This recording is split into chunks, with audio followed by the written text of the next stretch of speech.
Señor consejero, señoría, pretendo con esta comparecencia al menos dos cosas.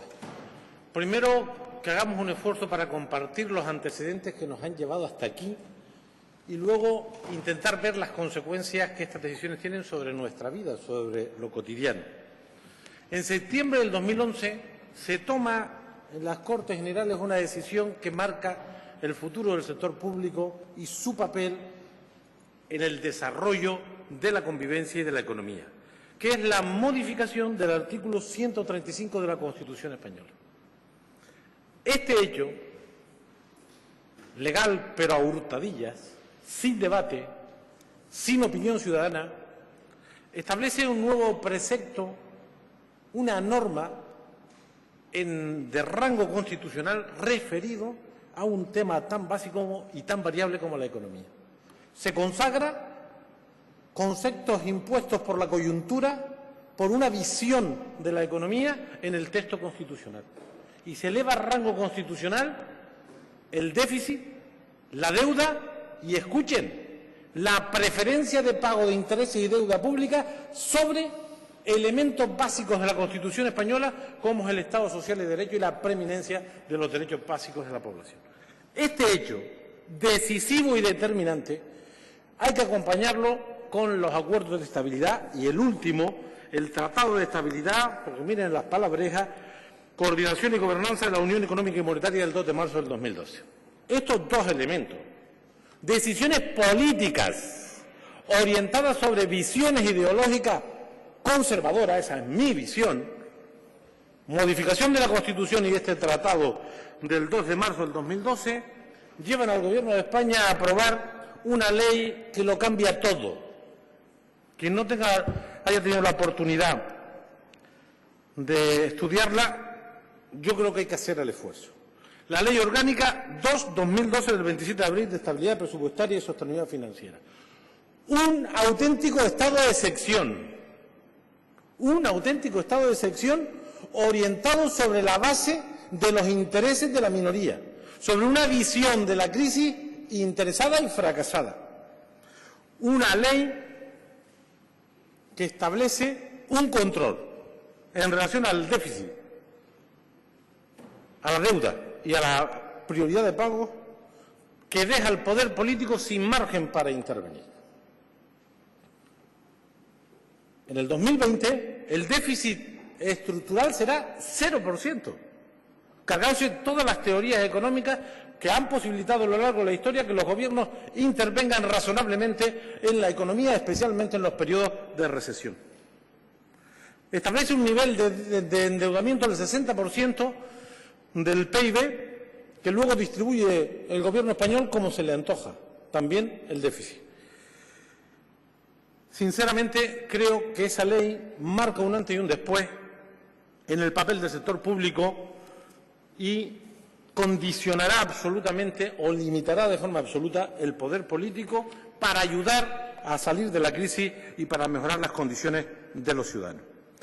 Pero además da poderes totales a la Administración General del Estado para intervenir en el poder local y en el poder territorial de las comunidades autónomas. No solamente introduce este valor como central de la actividad, consagra la idea de que esto nos lleva al crecimiento y al bienestar, aunque los datos lo desmientan un día y otro, sino que además da un poder ilimitado a los poderes centrales del Estado, convirtiendo de facto, por la vía del control del déficit, la deuda y la prioridad de pago, a un Estado evidentemente centralista, interviniendo en el funcionamiento de las comunidades autónomas y de las corporaciones locales. Por eso, señor consejero, y dejo el resto de las argumentaciones para después, yo quiero, porque yo razonablemente sé lo que está ocurriendo y lo que va a ocurrir, algunas de las cosas las he ido diciendo desde esta tribuna, que le diga usted a los ciudadanos de Canarias qué nos va a pasar cuando se aplique esta ley al rajatabla que ya se está aplicando, ¿no? El déficit del 6,3 en el año en curso, la Administración Central del Estado se queda con 4,5 puntos, con un importante colchón, cuando solo depende de ello el 20% del gasto. Las comunidades autónomas con el 37% del gasto, el 1,5%. y las corporaciones locales, que tienen el 12,8% del gasto, con el 3%. El 0,3%, perdón. El año próximo, de manera unilateral, el Gobierno español, del 5,3 posible, perdón, el 4,5 posible, se queda, pues le deja 0,7 a las comunidades autónomas, 0 a los ayuntamientos, con 3,8. La deuda es un escándalo, porque hasta ahora no se establecía un techo de deuda distribuido, se establece una deuda media de las comunidades autónomas y el Gobierno español la distribuye. Y a quien más deuda tiene, más le permiten endeudarse, y a quien menos tiene, menos le permiten endeudarse. Esta comunidad autónoma, el próximo año, podrá llegar al 12,1% de su PIB en deuda. Y la comunidad catalana, que tiene un desequilibrio extraordinario en déficit y en deuda, hasta el 23,6%. Y la comunidad valenciana, que tiene otro lío importante, el 23%. Se distribuye la deuda y el déficit de forma intencionada, política. Y, por lo tanto, nos gustaría a mi grupo que nos dijera las consecuencias de esto. Este año,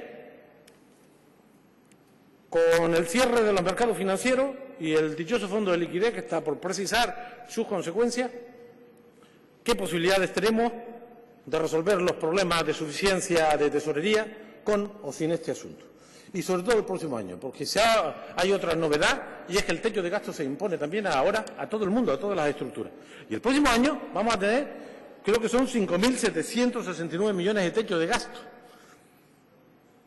a los que hay que, si lo comparamos con el presupuesto inicial, que ya no existe, porque hubo aquí una ley que rebajó, hizo recortes y aumentó impuestos, y con la reducción del déficit vamos a tener el próximo año un presupuesto de guerra, ¿no? Yo quiero que el consejero nos cuente las consecuencias. Gracias, señor diputado. Tiene usted una segunda oportunidad y un segundo turno.